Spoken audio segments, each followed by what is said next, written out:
Welcome to Serenity Wealth Now with Chris Cooper. This is not your typical financial radio show.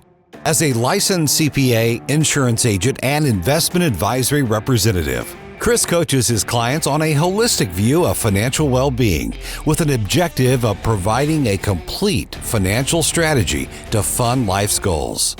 Chris is here to guide you down the path to the financial serenity you deserve. Now, here's Chris Cooper. All right, good morning, folks. It is Valentine's Day weekend, and I don't know what that means for a lot of folks out there. Fortunately, my wife, she's not a big flower person. She's not a big into the whole Valentine's Day things. We don't do a whole heck of a lot of much there, but maybe we should. Maybe we should use this as an excuse to get out there and do something different, because I think everyone needs an excuse to do something for themselves and for their spouse from time to time. So I should probably change my mind on that. So Stacy, you're probably listening. Maybe you're listening. I don't know. We're going to switch this up next year. So that's my goal. So, but you know, when I think about Valentine's Day, I think about our loved ones and making sure our loved ones are protected and making sure we have good conversations with our families and those that are important to us. And so we're going to spend a little bit of time today talking about estate planning. And I'm not going to do this alone because it takes a team when you have a conversation about estate planning. And so I'm going to bring in an expert here. I'm going to bring in Robynn Ragland. Robynn, how are you? Doing great. So happy to be here. Oh, I love that you're here. So Ragland Estate Law. So tell me a little bit about who you are, what you do. And actually, you know what? Before we get in there, let's start with Valentine's Day. What do you guys typically do for Valentine's Day? Not much. So I'm not alone. I think, okay, good.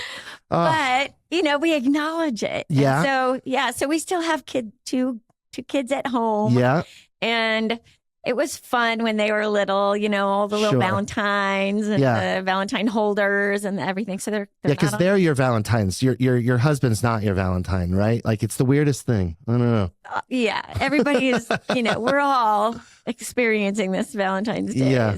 Children again. That's right. One thing, my husband does buy me roses. Okay. On my birthday and Valentine's Day. Look at that. Yeah. He's getting some brownie points for this, maybe. And he started it, and it's going to be hard for him to stop. In fact, there was one, I think it was a birthday, though, where I think I'd already bought some roses for the house or something, and so he just didn't buy any. And then I was like, that's okay. But then later in the day, I'm like, hey, you know, this is the first time you didn't buy me any roses. Where's my flowers?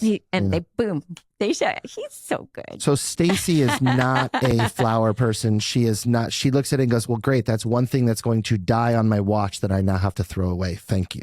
There's different takes on that. Yeah. Like, is it a plant that's better, but then you have to care for that? Yeah. But it lasts. Yeah. It gets very, things complex. In my house don't last very long. So you've got to, it's either got purpose or it's out the door. So we're going to be very easy to clean up in our when we do pass away from that angle. So if you do start the roses, you're going to have to smell them a lot, because that can be at least a short-term purpose. Yeah. That's get your right. nose in there. Yeah, enjoy that. Well, and I do a lot of landscaping, so I like that kind of thing. But it's outside and all that stuff. So, but I always think about Valentine's Day. It's a great time to stop and, smell the roses about what's important to you, what's important with your family, and to make sure you have good, proactive plans for ultimately the fact that our goals, our wishes, our legacy outlives us. And people don't always think like that. No, that's so true. And there's a lot of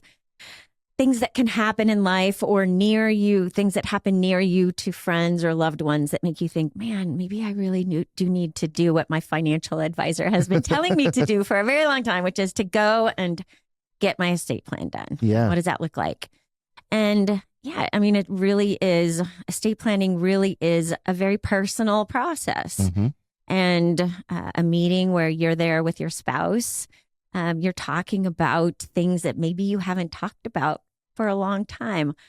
And where I stand on this, I think a lot of people look at estate planning meetings or look at the prospective estate planning meeting and think, oh man, I just got to go in. I'll endure it. It's going to be horrible. I'm not going to understand. Dying and thing, like what's going to happen if I can't make decisions for myself. This is going to be awful. Right. It's going to be, and these are some of the most valuable, enjoyable meetings. Yeah. I mean, I love the idea that, that the client really has that that wonderful feeling, reversal. Like I expected this, I expected this to be horrible. And this is the most amazing meeting I've had in a long time. It happens all the time. It does. And it's because it's a perception that you shouldn't talk about this stuff, right? Or it's this chore. But there's a relief that all of a sudden sets in with people because all of a sudden it transitions to, well, this isn't so bad. And you know what? Now I actually feel more confident and comfortable with some of the clarity and decisions that I'm going to be able to have outlined for my family. Yeah. I think the key to this practice is focusing on the client's understanding from a professional perspective. That is where the value of what I do comes from. So it's my ability, my ability to sit with people and really make sure that communication is the value they're getting because they understand, they can be at the helm of it, they can make the decisions. And very often, inevitably, we'll be 10 or 15 minutes into a meeting and they'll say, okay, we like you, we trust you, we'll do whatever you say. I'm like, we can't do it that way. I really cannot plan for you. We're going to go through and it becomes a very, like I've said, just a very enjoyable and productive meeting. Yeah. Well, you can't make decisions for people because then it's not their decision, right? Estate planning, financial planning, any planning that you do in your life, it's to give yourself control and to make sure you've got some clarity in that direction you're going to go. And the more involved you are in that process, the better off you are. Because the reality is, if you don't have a plan, someone's going to have a plan for you, and it's not your plan. Right? That is exactly right. There are default rules. Yeah. I've never explained the default rules to someone or a couple and they said, yeah, let's go with that. Oh, they're great options, right? Yeah. Let's make the probate judge give us the ability to tell us how our estate should be divvied up. Right. Right. But also when you do have that kind of professional counseling where it's about education and making those the client making those choices. Right. Clients care. So when they have the understanding and are presented with the options and how they want to structure their plan, they have a very specific, often it's like, well, I need to think about that, but it ends up being a very tailored plan to them. Right. So, I like to say that if you could clairvoyantly know my clients and clairvoyantly know their plans, and we were completely doing nothing within the realm of any confidentiality problem, you would be able to match them up and, sure, exactly, because they end up being very unique, and it's just part of the process. Well, and I think the reason they're unique is because there's always the how things get done. There's those kind of things, but the why is different for everybody. And that why is what drives how things are structured, right? So true. Right. And that's why they're so unique. Every meeting and every plan comes from a unique space, which is the client's lives. Yeah. And for anybody who's having that sort of feeling of intimidation, like, I don't want to go through the process because it's going to be hard and I'm not going to understand it. Mm-hmm. And it's common. It happens all the time, more times than not, right? I mean, no one walks in and be like, hey, Robyn, I'm excited to be here and talk about my death or incapacitation today. Well, it turns into that. Oddly enough, it will turn. It should. It does turn into that. I mean, recently in a meeting, we got into, in making sure the understanding was there and going through scenarios, very remote, likely never to happen scenarios, but it's important to understand that for the decision-making process. Sure. We're like, okay, yay. We're talking about when all the beneficiaries have passed, and if there's not an acute situation that brought you in, it can be that kind of lighthearted. Right. We're just talking about it, Well, I think that's what makes the conversation easier. And that's why I think you and I both in our practices encourage that proactive approach, because when you're dealing with crisis mode, it's a lot more emotional. It's a lot more stressful. You have far fewer options.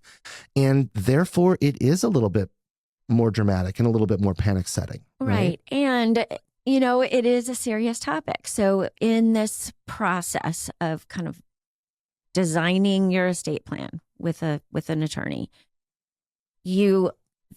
there are emotional periods. So Yeah. we're not just all like fun and games. And I mean, we're talking about serious topics, Yeah. but that's even more meaningful sometimes. Yeah. If it's handled correctly and you're really getting somewhere with it, that's so meaningful. And to do Right. it together as a couple, to Mhm. bring it back to, why we're doing this on Valentine's weekend. I mean, it really is such a productive experience with a Yeah. couple to go in, and maybe it's things they haven't talked about for a very long time or never have Yeah. talked about. Well, do you start feeling like a marital counselor at some point in time?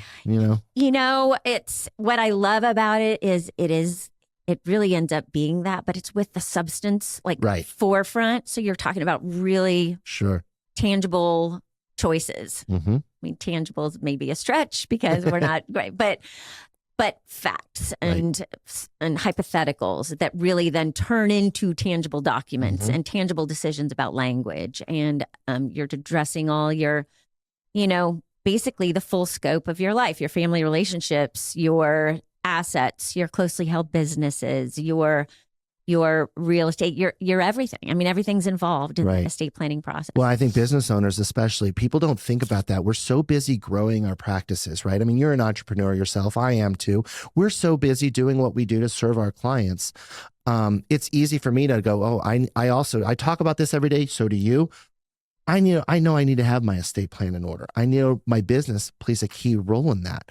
But a lot of entrepreneurs don't just stop and go, hey, I need to think about what my business is doing today, how it's grown, what the risks are, and how to make sure we plan for that into the future. Absolutely. And I happen to be very familiar with the entrepreneurial mindset from even family of my own.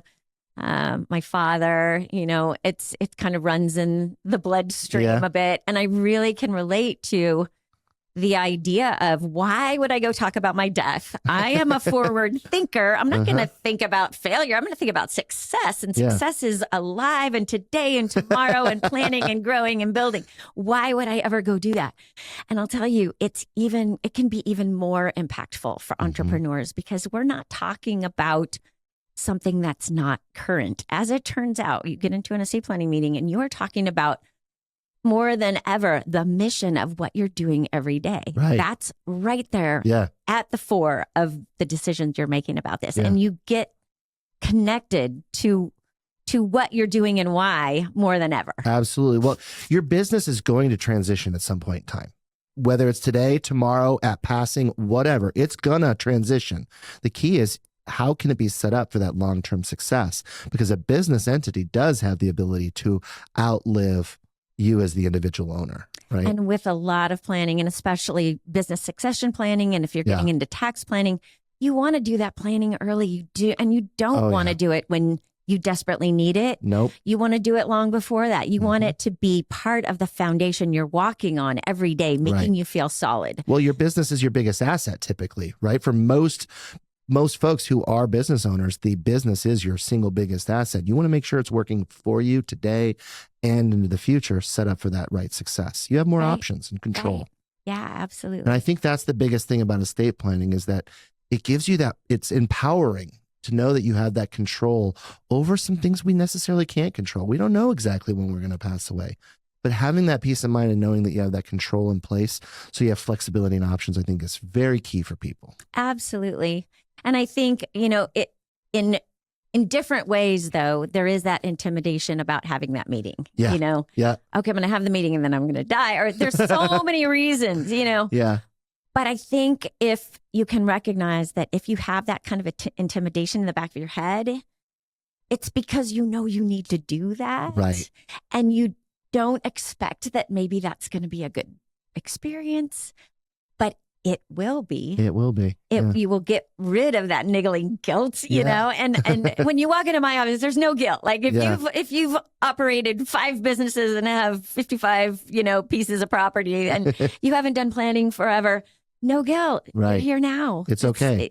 Everybody has their own path and their own reason, their own, when it's time. And if you don't have a plan in place, you should never feel bad about it. You should feel bad trying to say, hey, I should have a plan in place and not taking some next steps to get just there. let it motivate you. Just let it go, right? And because the best time to plan is today. You're going to have more options if you put a plan in place today than if you prolong. And I think that's the biggest message. So, and I always tell that, people always say, what's the best time to work on your estate plan?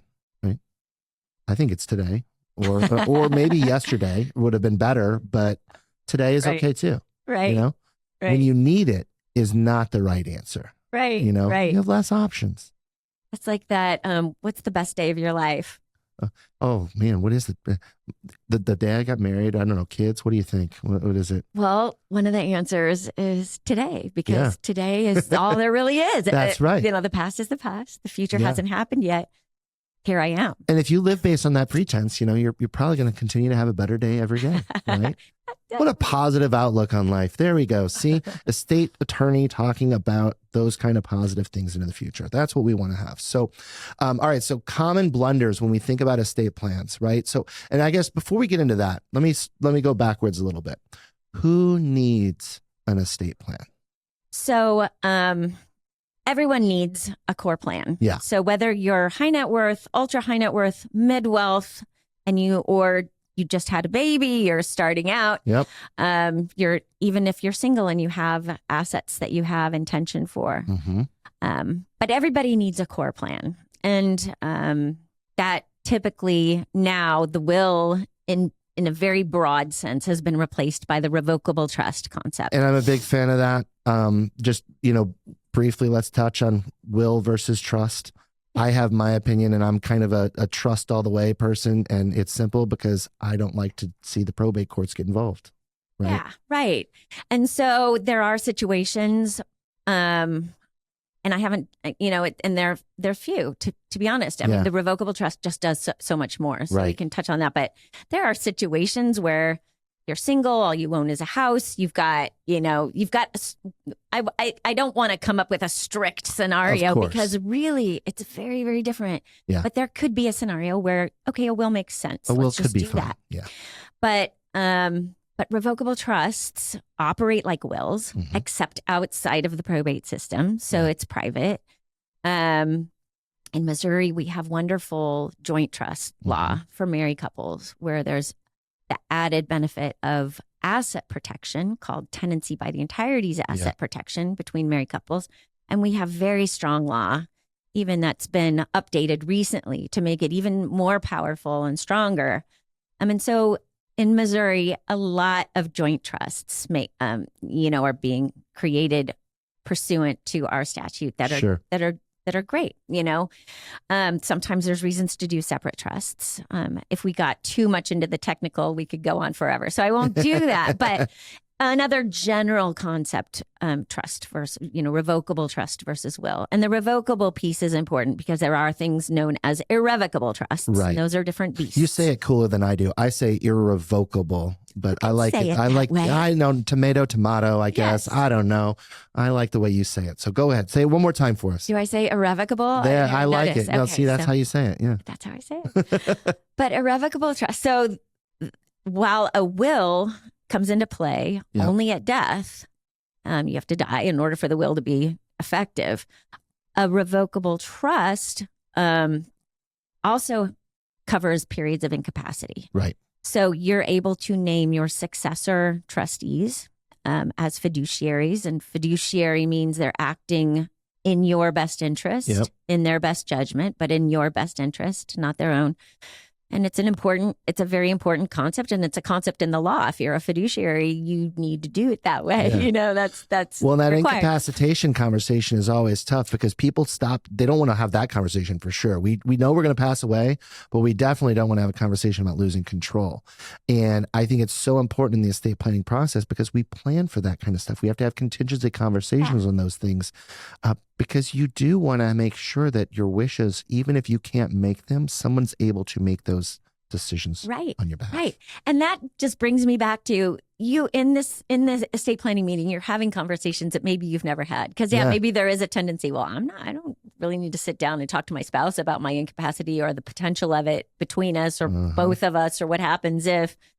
But when you're in that meeting, you want to talk about, my clients want to talk about, we are in that meeting for this purpose. And it's a really, And it comes with decision making that empowers you. Right. And so it feels good to talk about. So Yeah. I'm, the concept of, we don't want to talk about that. I'm like, no, but we do. You do. Because they want, and it's not just me, it's the clients want to engage in this. Well, the last time you want to talk rolling. about that is when your spouse is incapacitated and you don't truly know what direction they're supposed to go. You are so right. That's not good. You are so right. And there are times when, I've had situations where it's just, there's been a little bit too long of a wait. Yeah. And no powers of attorney in place, which at least would assist, in a big way. But if there's not the capacity threshold tends to be pretty low to execute a will or trust. It's the same, or those kinds of decision-making documents. But if it's not there, you are then in the court system trying to get a guardianship and conservatorship in place. Which is not as easy, and it's definitely not on your timetable, and it's very much more stressful. Well, it's really, and when it's avoidable, it's just it's a hard road to have to go down. That's right. You could have made it a lot so better. We talked a little bit about wills, that we transition over to revocable trust. Now let's go into, I'm going to see if I can say it like you, irrevocable. Did I say it? No, I don't know. Irrevocable. See, I can't do it. I'm just going to go. Don't do it. Irrevocable. I'll say it like you. No, you say it like you do. That way we get it both ways. So there's a difference there as well. Now, in many respects, there's a loss of control with the irrevocable, but that's not necessarily a bad thing in all situations either. Right. So if we're talking about irrevocable trusts, then we're talking about actually gifting assets out, so it's outside of your estate, right, to a document where you're disconnected from it. You're not, and there's a lot of different sort of technical ways to structure these things for tax purposes or for asset protection purposes or just legacy planning purposes. If we get into generation skipping transfer tax, right. So when you're in a high net worth or ultra high net worth category, a lot of times we're looking at these vehicles, these irrevocable trust vehicles, to do that tax planning, right, and making use of, and making use of the annual gifting so that we're not, we're able to do that over time. So there's a lot of long-term planning when it's involved in certain circumstances, but there's a whole gamut of reasons why you might want to create an irrevocable trust, also for charitable purposes. So like, charitable remainder trusts or annuity trusts or different vehicles that affect your giving while also fitting in very well to your planning and how you intend for your assets to pass to your children. Yeah, I think of all those, the irrevocable side. I always think about it in terms of the why you would do that, and you hit on them, right? I think of it in terms of if you've got multi-generational planning that you're working towards. I think that's a key reason as to why an irrevocable could make sense for your situation. And it is that advanced tax planning. Right now in this country, we have a fairly high household estate tax exemption. Highest ever in history. $30 million. And well, $30 million if you're a married couple. Couple utilizing fair enough portability so and stuff like thanks that. for keeping me in the perfect check there. That's right. So $30 million for a couple household, right? And indexed for inflation now too, is I believe. Yeah. So when they put, when the Tax Cuts and Jobs Act established the $5 million exemption, and it continued to index for inflation year after year. And it will continue to do that, which makes sense. Right now, thanks to the One Big Beautiful Bill Act, that's why it's a mouthful, isn't it? That's why we're in this $15 million per person situation. And had the new legislation not come into play, then it would have sunsetted back to $5 million at the end of last year. I thought it was going to. I thought that there was going to be some give and take, and I assumed that one was going to have to be one of the ones that fell off the table. So I was surprised, but I'm also very happy because I do think that any lower taxation, in my opinion, is a good thing for all Americans, not just one category or another. Yeah. So and so there, tax, estate tax, and income tax come into play in estate planning. So tax reasons to plan can be very, very significant. Sure. But there are definitely other reasons why even irrevocable trust planning, can make sense to complement a plan. Yeah. Well, I like your charitable giving option as an example. It's beautiful because you have the ability to do things more efficiently and structure your assets to do that in a way that really does that work over a longer period of time. There's a lot of great organizations that were set up on those kind of trusts. Yeah. And there's many ways to give. So if, and you know what I say, I mean, it's really the client is always in charge. The client is at the helm. So being able to open up to the client all the different options that they have in their planning and do it in a understandable, efficient way where you can get to a choice that they're really making. Yeah. I love that. And there are many other different ways to do charitable giving. And it's certainly not only for the wealthy. You know, I have a lot of clients who are charitably inclined, and we include that in their core planning. It's huge. Yeah.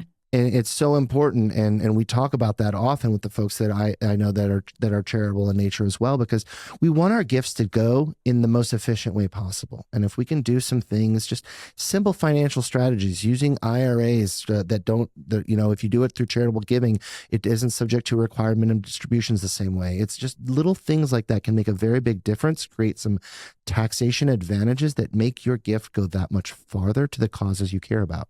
Right. Which is our Valentine's Day weekend theme. There we go. So when we think about these estate planning, what are some very, some of the high level, some common challenges or mistakes people make that you've seen? I think, honestly, the biggest overarching mistake is having planning done that you don't understand. Oh, not knowing the why. Yeah. Because, and I mean, in my experience, I feel like all my clients are very intelligent and really, really have the ability to understand. And if given that, they're going to make their own choice and it's going to be the right choice. Yeah. So, I mean, if there's so many stories of clients who have come in and at a certain, not understanding what they've got. Mm-hmm. And so a lot of times the education is, here's what you have and here's what, here are the options. Right. I've had clients call where they said, a surviving spouse, where she had done her research, very intelligent, said, all I need is a beneficiary deed. So I say, okay. And if that's truly where we go, then she's going to be at the helm of that. Right. And so, I always make sure, though, to open the door to the education, say, we're going to look at everything. We're going to talk about it so that you know kind of where you stand and if there's anything else you want to do. But I can definitely sometimes people just don't know, right? We don't think about all the things. And it's not because of lack of intelligence. It's just not at all being aware. Right. Right. And so that's part of our job, is to make people aware of questions that you didn't even think to ask. Absolutely. And I think that's part of that intimidation. I don't even know what to ask. Why would I go in there? I don't want to have to study up in advance so that I can have a, educated conversation. You don't need any of that. All you need is a good professional attorney who can help you ask the right questions. Right. Who cares about that part of the experience. Because honestly, I think that's the full value of estate planning right there. Yeah, absolutely. It makes complete sense. And it turns into something tangible. So when I had this client who had studied up on the beneficiary deed, and she did need a beneficiary deed, but she also needed a whole core estate plan, adult children, certain assets, a whole lot. So we talked through the whole core planning meeting, and she ended up, when presented with sort of the standard price for that, she said, "Is that all?" With all that value, that's all. It's the gift that keeps on giving, folks. And I like that story because it just highlights the educational piece. It highlights the value piece. It highlights that clients, if you bring them to the table, they are at the table and they care. Right. This is their plan. It's their plan. It always is their plan. And I think that's the important message, folks. You've got to have a plan. You want to make sure it's your plan, not somebody else. And the right professional is going to walk you through options, give you those options so you can make better and more educated decisions for you, for your future, and for your family before crisis mode hits. So, Robynn, thank you so much for sharing your insights. It's been an absolute pleasure talking to you today. I have so enjoyed being here on Valentine weekend. There you go. A wonderful show. Thanks so much. Thank you for having me. All right. So what does peace of mind look like? It's different for everybody. And that's what's so unique about estate planning. Everyone has different goals, different objectives, different situations, and everyone's family dynamics are unique. It's important to understand all those situations. Folks, you're in charge of your plan. You got to make sure the questions you ask make sense. And sometimes people just don't know what questions to ask, and that is okay. You have to make sure you understand what those questions are. You have to have them asked so that you understand what's most important, which is your answers. And sometimes that just means working with somebody who understands what questions that need to be discussed so that your best interests can be laid out in front of you. It does not have to be a complicated conversation. It does not have to be a awful, stressful, terrible conversation. But I assure you, if you wait until it's too late, it will be a stressful conversation. Have this conversation early, have it often, have it in advance, and include those that are important to you. The more involved, the more complex it is, especially, the more people that need to be engaged. The more often they need to be engaged. More often it needs to be updated. There's a lot of complexities there. But everyone needs to have an estate plan. Everyone needs to have this conversation. And while we're thinking about our loved ones, our family, our friends, our Valentines, it is the perfect weekend to think about estate planning and making sure the gift of care is something we provide for our family's future as well. Hope you enjoyed the episode. Tune in each and every week right here, NewsTalkSTL or Serenity Wealth Now, social media outlets, Sunday mornings, 9 a.m. for the Serenity Wealth Now show. Thanks. Reach out. Have any questions at all? We're happy to have a quick conversation. Talk to you guys next week. Serenity Now! This is Serenity Wealth Now with Chris Cooper. Request a free copy of Chris's latest book, The New Holistic Retirement, by visiting SerenityWealthNow.com.